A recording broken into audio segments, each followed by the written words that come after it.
their values, their aspirations, and their sense of right and wrong. What is at stake here is the principle that those who do wrong will be held accountable by the system, by the institutions set up by the people themselves. This impeachment trial has been a long and tedious and even divisive process. But we have gone through it because our people deserve something better. We want a judiciary that is independent, not only of the influence of Malacanang or of Congress, but also from personal ambition and personal greed. We want a judiciary where no one can say anything offensive about our justices because they truly live in the light of justice and integrity and will willingly endure the harsh glare of public scrutiny because they have nothing to hide. Your Honors, this impeachment trial was conducted for the most noble of purposes. It was conducted in search of the truth. Our prosecution team has proven Mr. Corona's partiality when upon a simple letter he engineered a ruling adverse to the Flight Attendants and Stewards Association of the Philippines, or PASA. We have proven how the highest magistrate of the land was willing to tip the scales of justice with his own hands when it comes to the former president. When Mr. Corona handed down a TRO, effectively allowing Mrs. Arroyo to leave the country, the nation uttered a collective cry of outrage because the very spirit of public accountability was coming under attack by no less than the Chief Justice, the highest embodiment of justice in the land. And the truth, Your Honors, has been laid bare before this court. Yes, I have heard all the arguments, the legalese about these laws. But Mr. Corona himself has admitted to having amassed $2 million. That's a lot of money, Your Honors, and 80 million pesos in cash. Although, as shown by the evidence, the amounts he has illegally amassed are much more, none of them found their way into his assets, statement of assets, liabilities, and net worth. He has given nothing but glib excuses for why he did not account for them. Your Honors, even as an ordinary individual, a man of common sense, I cannot really understand what is the value of a SAL-N that wherein the bulk of one's properties and assets are not disclosed. What's its value? Just a pro forma thing.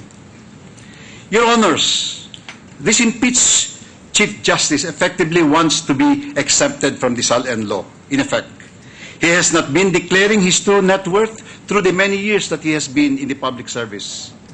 And yet he himself concurred in Supreme Court decisions where lowly public servants, as talked about here, were dismissed from public office because they did not declare their true net worth. Your Honors, he wants this court and the court of public opinion to ignore his millions of dollars and pesos undeclared in his SAL-N. He cites a law on foreign deposits and the incredible commingling of funds as his excuses for hiding such huge amounts from the public eye. My question is, why? Is he prohibited from disclosing them in his SAL? Of course, in a sense, the framers of our Constitution did want impeachment to have a chilling effect on those who would wish to betray the public trust, on those who would abuse the powers of their office for personal gain. Public office, as we all know, is a truism, is a public trust. Public officers and employees must at all times be accountable to the people, serve them with utmost responsibility, integrity, loyalty, and efficiency, act with patriotism, justice, and lead modest lives. This is the command of the Constitution.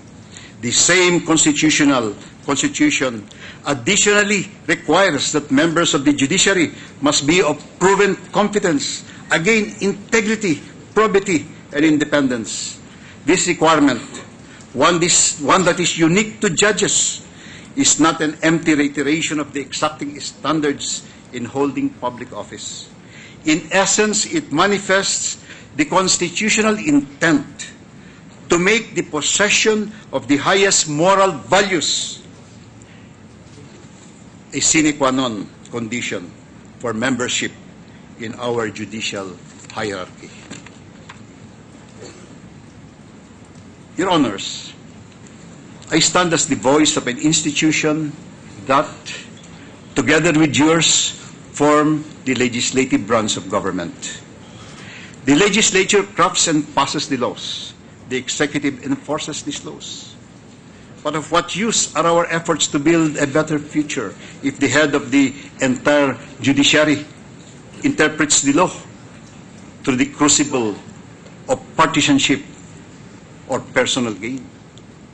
The impeachment trial of Chief Justice Renato Corona has come down to a vote. The burden that your honors now assume does not involve a simple determination of which side exhibited a mastery of the niceties in a legal proceeding.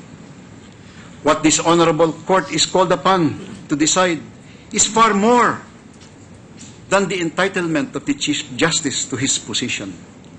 In truth, what this honorable court must ultimately determine is the standard of conduct required by the Constitution of the person to whom is entrusted the leadership of the entire judiciary. Will we look forward to a Chief Justice who can be an independent person, a person with nothing to hide, and a person whose loyalty ultimately rests on the people? Or will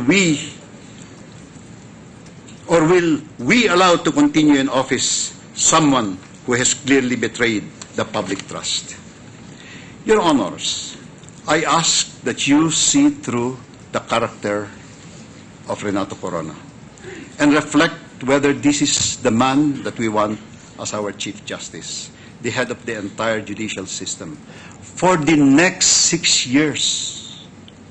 And I ask that you vote according to conscience and the evidence and find Chief Justice Renato Corona guilty. May the truth be your guide, Your Honors. May the truth be your guide. Thank you. Good day.